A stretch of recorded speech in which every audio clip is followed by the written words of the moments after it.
Hey everybody, it's Trish Rulison with the Live with the Leaders podcast, and I'm very excited that we have a special guest today, Willie Miranda. Hey everyone. We are just finishing up our fourth module for our masterclass called Seller Prospecting. So we have discussed the importance of having listings, our 14-step listing process, pricing homes using comps and comparables, and then also using our ultimate listing presentation. So today we're just going to sort of do a wrap up, and I'm going to actually get to interview you, which is exciting for me. It's great to be on the other side, Yeah. Trish, and I was looking forward to this all week. Yes. But yeah, no, it's great. We did cover the seller prospecting module, Yep. and I think it's one of the most important modules that are out there, right? Getting listings are so important, and I know we cover a lot of good stuff on it, but I think today we talked about really just kind of coming up with how we evolved to getting to where we're at, right? Yes. Yeah, and your experience and your background with being on listing appointments, maybe some of the hiccups you've experienced during the course when you were on listing appointments and working with sellers. So I'm just really excited. So, all right, so we'll get started here. Yesterday I ran your numbers for you, and you currently have 1,305 closed list sales since you began in 1998. And you started Miranda Real Estate Group in 2002, so that's quite a bit. You have a lot of listings. Did your research? I did. I tried. But that's just in our MLS. I know you have some listings that you've done in Florida. Right. You've been on listing appointments with other agents, helping them. So that's just what we have closed sales right now. So I'm assuming you've probably been on a couple thousand listing appointments, helping agents, your own, etc. So can you just give me a little bit of background on what you've learned from your experience being on all those listing appointments, and what's the importance of having a process? Yeah, it's so important. I mean, having going on all these listing appointments, you learn what to do, but more importantly, what not to do, as we say. And you make a lot of mistakes, and that's why I see a lot of new agents coming in to this business now where they do make mistakes, right? They do have situations where they just don't have the experience of doing it. So I think, like you said, fast forward to now, there was definitely a lot of mistakes coming in, but it's always taking those mistakes and being better, right? We would call them listing autopsies, where we would just say, okay, if I lost a listing, what's the next step, or what can I have done different? What did we learn from that if we didn't get the listing? But just reading people too, and just reading people, how they react to certain things, the process of, from, what should I do first, second, third? But it really started with, not to get too deep in it, because I know we're going to cover that, but it really started by getting a good mentor and a good coach in the beginning, and really having the systems in place up front early on in my career versus having to try to figure it out. So in one of our modules, we went over the importance of using comps to show value. So really going back onto the MLS, digging into the same properties that are the same like kind quality of your property when you're going on a listing appointment, and really providing that value to the sellers on what you feel that range or that price should be.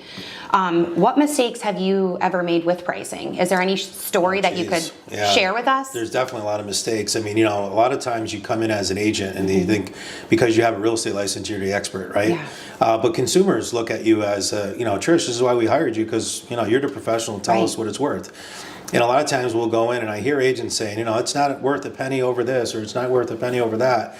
And there's no way to really determine what a home is. I mean, we know what it's worth to have a range. Right. But we don't know the exact number, right? I mean, Zillow's off, I heard 87% of the time on their estimates, right? There's no way to really know the exact price, because the market dictates that, right? The market dictates what that home is going to sell for.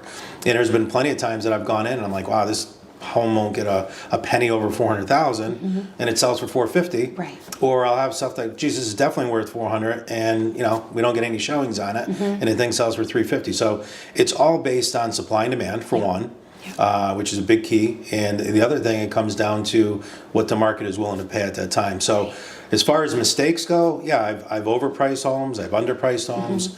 I've had situations where I listened to a seller that because they said they needed a certain amount to pay their mortgage and pay their credit cards and their moving expenses to wherever they're relocating.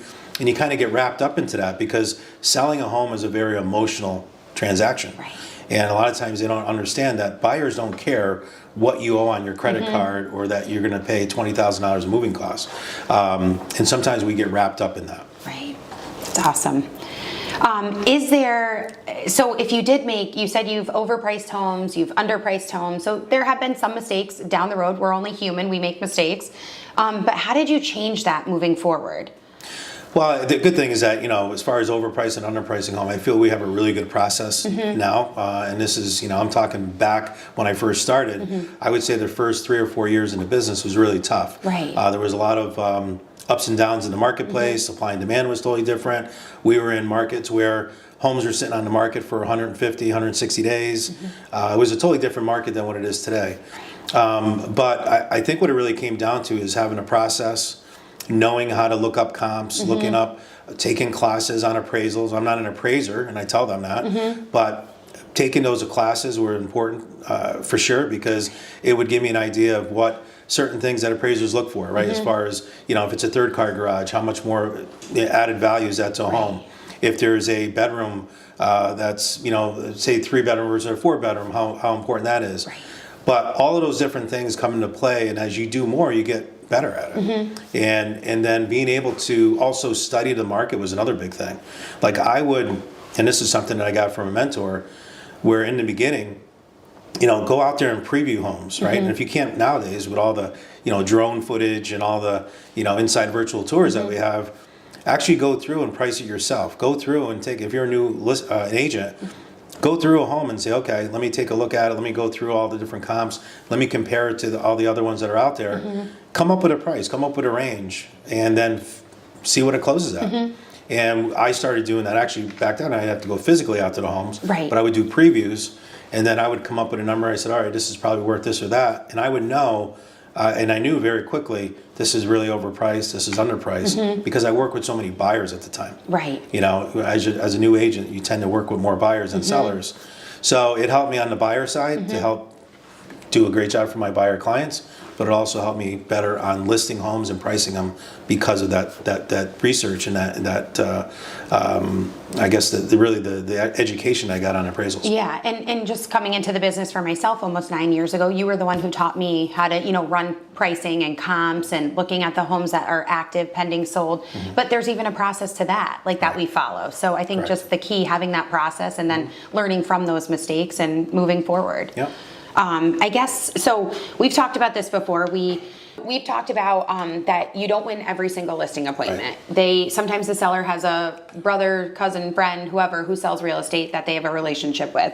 But when I've been out with you on listing appointments and when you've done them yourself, so you have a very high conversion rate. Right.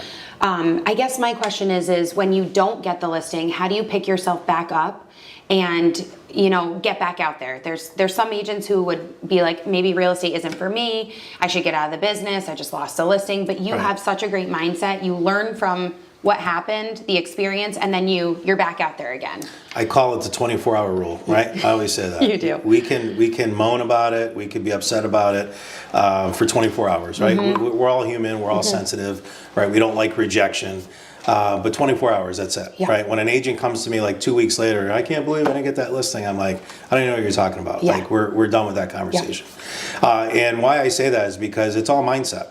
And you're not going to get every listing, and they're going to know a cousin or a friend. Sometimes they're just bringing you in knowing they're going to go with someone else, but they're bringing you in because of your expertise and because you're known in the area, just to see what you would say, and they want to take all your information. They want to know what you think on pricing. What are you going to do to market the property? And then they go with someone else. So that doesn't happen a lot in this business, but every once in a while you're going to have that. But if you lose to, because they had a family member in the business, or because, any scenario like that where they just already know they're going to go with someone else, you're never going to get that listing. Right. But sometimes you'll have someone that dominates a certain area, right? Like I just mentioned, I had an agent that lost a listing today to another agent. They said they went with someone else because they had more experience, they had more sales in that one area. And sometimes seller thinks that makes a big difference. Yeah. And sometimes it's not, right? It's the market, it's the marketing that goes behind it. But you just, you're not going to win those. And I told the agent, I said, hey, eventually that's going to be you one day, where they're going to pick you because of your experience, because of your sales record, and you're going to dominate that area. So I guess, to answer your question, how do you pick yourself back up? You just have to know it's part of the business, right? And this is why we get paid the big bucks. And if you're not strong enough to handle that rejection, Right. you're going to be out of the business and be a stat. Just like, what did they say? 87% of agents fail in the business Yep. over a course of first 3 or 5 4 years, I think, yeah. or over 5 Yep, years. Yep, within 5 years, I think. And it's because they can't make a living because they get too much in their mind that the rejection, they just can't handle it. Do you recommend, if you don't get a listing, do you recommend calling the seller and asking them why? Yeah, absolutely. We call that a listing autopsy, right? And basically what you're doing is you're following back up with them. There's nothing wrong with, if you don't get the listing or they call you and say, hey, sorry, you didn't get the listing.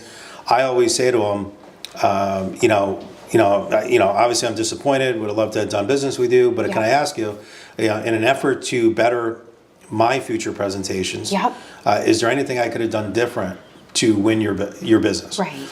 And you'd be surprised at what they say. Now, some are honest with you, and there are some like, no, you were the greatest. It's just, I did a coin toss, or, I, prayed on it or whatever. I had all kinds of different scenarios that came up. But my point is that a lot of times you're not gonna get everyone. So you just have to move on and hope that, the next one is going to be better. And usually it is. Right. Yes. Yep. So there's a lot of agents we've talked to before, and you ask them what they do on their listing presentation or what do you do on a listing appointment, and some of them say I just wing it, which is a little scary, definitely, especially since we have the 14-step listing process here.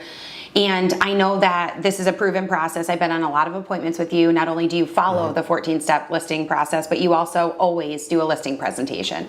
How did you develop this process? It goes back to your last question and what I said about the autopsy, right? Every listing you're going to learn what they liked, didn't like. Sometimes people said, I didn't like the price that you said. Yeah. The other person came in and gave me a higher price. So, they bought the listing.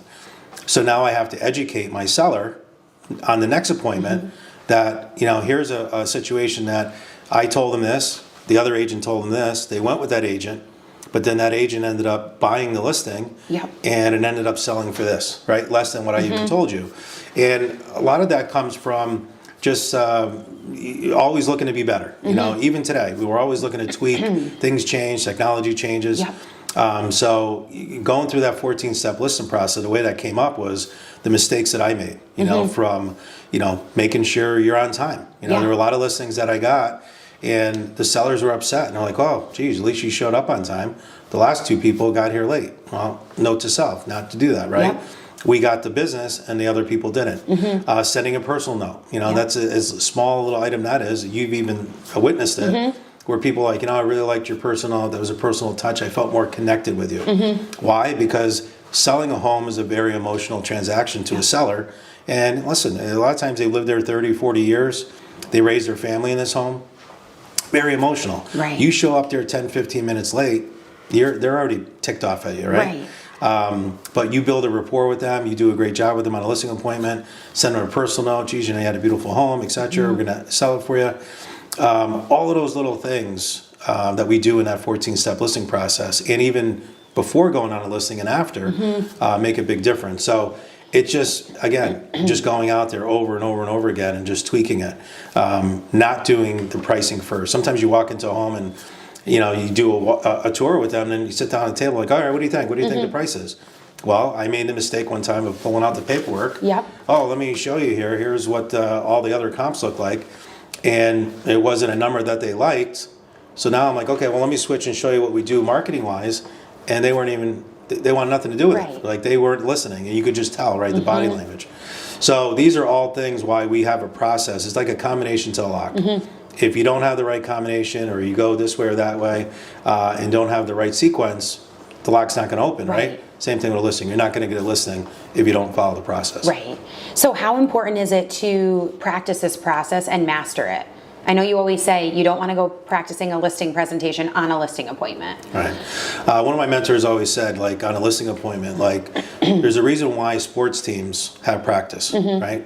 There's a reason why sports teams have coaches, right? They go out there, they want to master their craft, they want to practice, because when it comes game time, you want to be able to win. And if you want to win listings, you got to be ready to go. Right. Last thing you want to do is be fumbling through your slides, not knowing what the next slide is going to be, not knowing the actual process. And I think a lot of agents, unfortunately, wing it, right? Yeah. And they just kind of wing it, thinking that they're just going to, get them based on their good looks and their charm.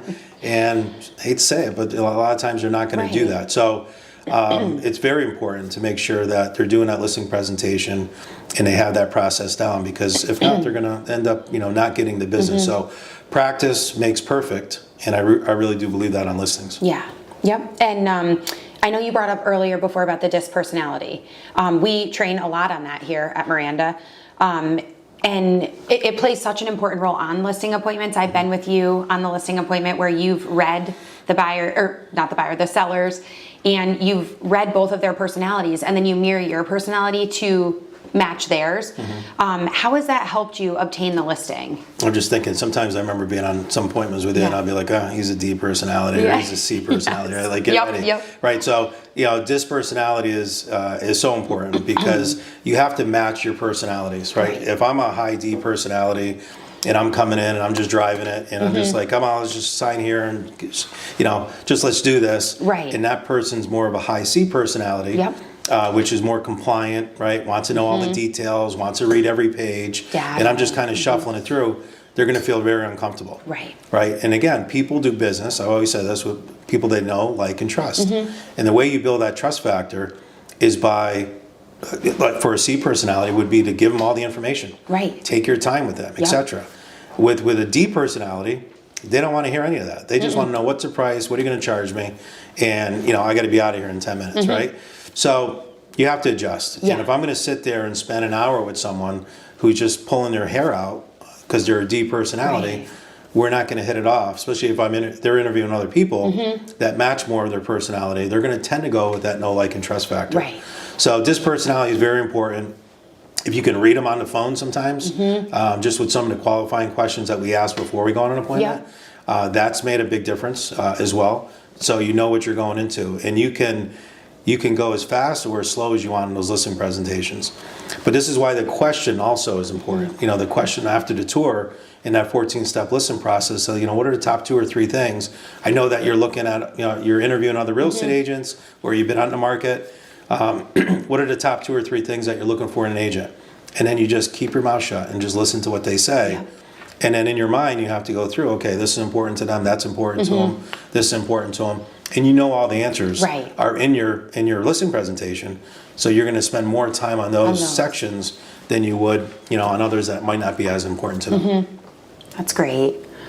All right, so I just wanted to touch on this as well. So with all of the upcoming changes in our industry with the NAR settlement, agents are going to have to focus on spending a lot more time showing their value on listing appointments. Can you maybe elaborate a little bit more on this? I think it really doesn't even change with the NAR settlement. I think you had to show your value before, and you're going to have to show it even more after. But I really think it's about the same. And the reason why I say that is because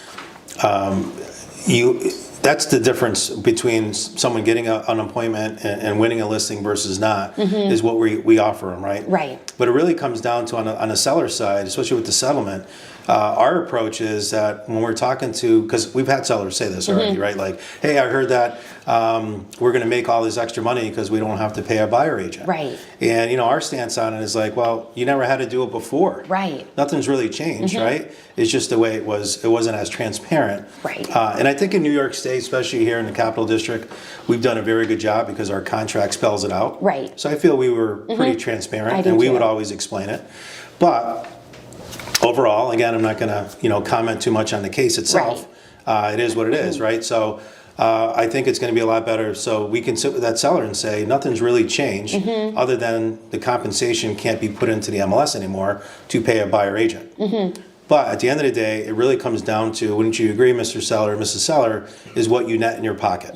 Right? And 100% of the time we're like, absolutely. So let's just focus on that. Let's just focus on what you're going to net at the end of the listing. And when it closes and that net sheet comes out, that's the only thing that's most important. So I always recommend our sellers to actually pay some type of a concession out. And it really comes down to that. Let them come to us with what they want. And sometimes you'll have agents come, again, I'm not going to say percentages, but they might throw in a tractor, they might throw in a lawnmower or furniture, whatever. Let them throw whatever they want. I tell the seller, and then we can entertain that. So when an agent calls us and say, "Hey, are you giving some type of compensation?" absolutely, we're willing to do it. We're willing to entertain any offers. Send it over to us. We'll take a look at it. Yep.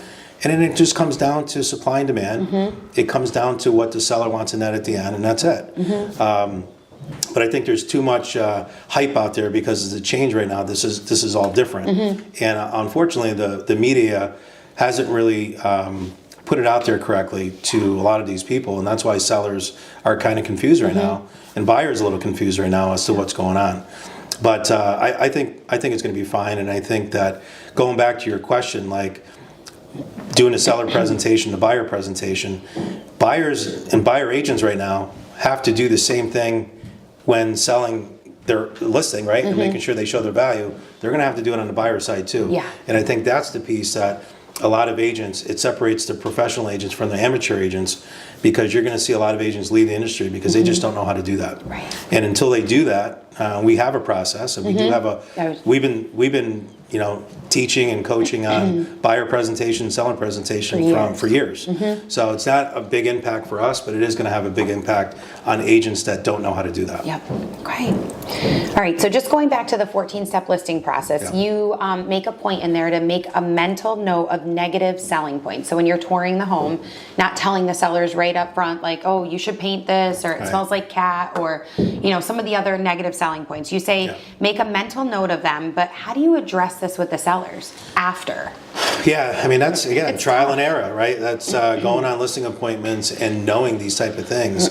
I've gone on selling appointments where sellers have said, I didn't like, we're interviewing 3 people, and I can tell you the first one we're not going with. And I always ask, can I ask you why? Why you're not going? Well, she came in here and she told me I had to do all these changes to my house, and I had to paint and rip out the carpet and do all this stuff.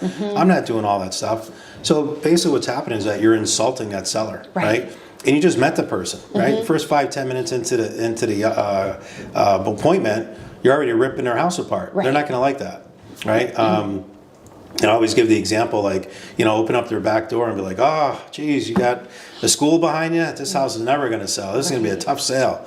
Like, you can't say that to the seller. So what I always tell our agents is that when you're going on that appointment, you go through the steps. You're getting your computer set up or whatever, and okay, let's go on a quick tour. And when you're going on that quick tour, make sure you have that notepad and write down exactly what's going on. But make a note on the bottom, scribble it, or make a mental note.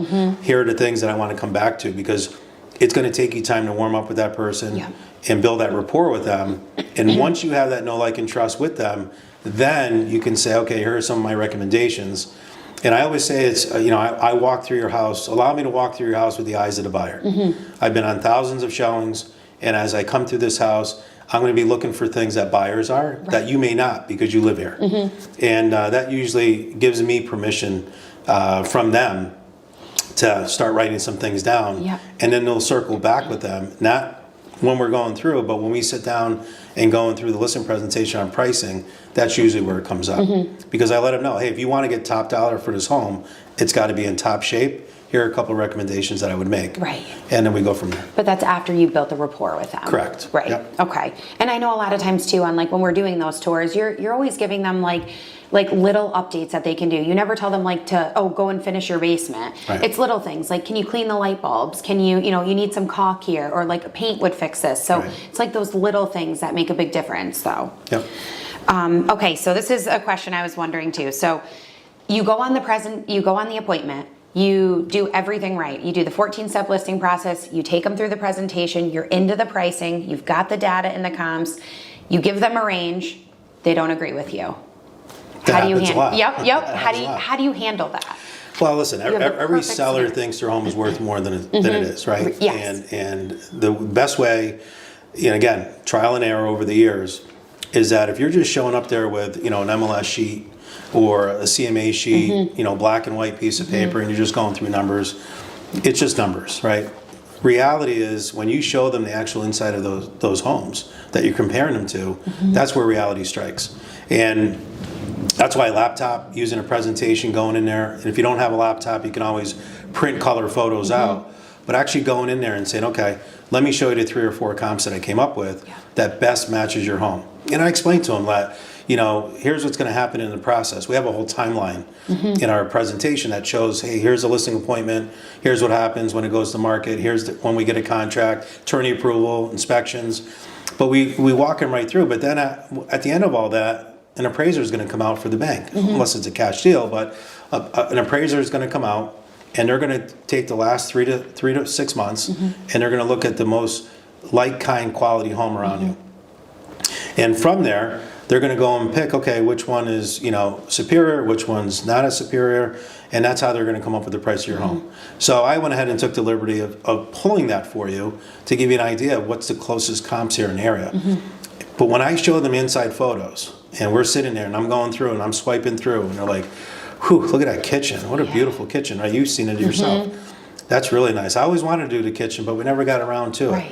Yeah, that's okay. I mean, the new kitchen's probably about $50,000, $75,000. I write that down, right? We go through the next one, So by the time we get to going through all three of them, it makes it a little bit easier for me to say, okay, I just showed you homes here listed between $400,000 and $500,000 of comparable comps in the area. Based on that information, Mr. Seller, where do you think your home should be priced? And I put it back on them. I never give price first because I used to get in trouble when I gave price first, right? And if they didn't like the price I told them, which they usually don't, then they pretty much don't listen to anything else that you're saying that from that point on. So I always ask them for the price first. Now, sometimes you'll get a wise, person that'll say, well, why did I have you come over? You're the professional, you tell me. I just go right back to the comps. And I let them know, listen, your home is only worth what a buyer's willing to pay. And here's what the comparables are telling us, of what the market is saying. And really it just comes down to, taking a look at some of these, some of these different comparable comps, and then looking at what the amenities are. And let's take a look at, what these would look for in here. Like if you had to put a new kitchen, if you had to do new bathrooms, you had to do these things, we have to take those off like an appraiser would. Here's what the range would be. So it's never, I don't want them to shoot the messenger. I'm just giving them information. But I just let them know, like, hey, this is what the market is telling you. We're on the same team. My job is to get you top dollar, sell your home fast, top dollar, and with the least amount of hassles. But pricing is going to be very important. So what happens if you price a home, say it's overpriced because the seller wants to start high? How do you ask them or try to get a price reduction or a price adjustment?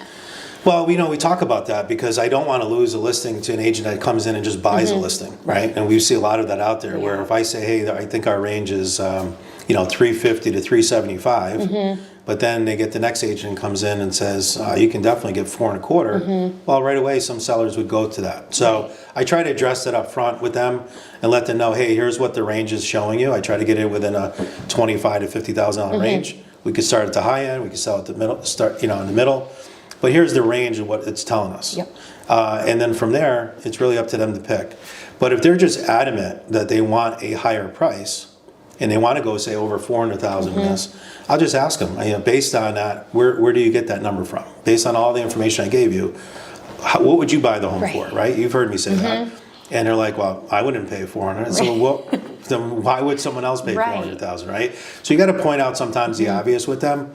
But if we're like, not a lot of comps, which we found sometimes, the market is kind of shifting, I'll actually go and say, hey, why don't we do an appraisal? Let's get an appraiser to come in for a third-party opinion. And that's helped us sometimes get the right pricing if we're way off. But usually, if it's within the range and they want to go to the high end of the range, I'll say, let's start here, but we can always come down. And we have a system that we have, graduated pricing strategy that we have where every 14 to 21 days, we can actually reduce that price, and we get that agreement up front. And we have a form that we have them fill out, and that usually works pretty good. But we usually don't have a bigger problem. Once you go through those comps, and once you go through the photos, and go through everything, most sellers are pretty reasonable. It's just every once in a while you get someone that just has a number in their mind, and they're not going a penny below that. And those are the ones that usually end up selling for less. And we have examples of that we show them as well. So so the importance would be to set those expectations up front versus listing the property for overpriced amount and then going to them and kind of catching them off guard and saying, like, we need a price adjustment. Okay. Perfect. All right. So if you had to start all over again in this industry, brand new agent, what's one thing you would do differently when it comes to listings? That's tough. Listings, yeah, I think with listings, I would definitely make sure I had a listing presentation up front, even if it's something, even if you never even went on a listing appointment. Right. Find someone that has. There's a lot of coaches out there. Obviously we share a lot of that information with a lot of our coaching members and some of the people that are in our private group. But I would definitely have a solid listing presentation, even if you don't have a team. Because some people say, well, that's great, Will, you have a team of agents and team of staff. But when I started, I remember my team was the front person at the front desk. She was on there. I had my lender on there. I had my attorney on there. I had my inspector on there. And we called it the dream team, right? None of them worked for me, but I had them on there because I wanted people to know that selling your home is a process. It's not an event. It's not something you just show up for. Right. So there's going to be different people along the way that are going to be very important. So I just walk them right through and I show them that here's what we need to do. Here's what we need to do to market your property.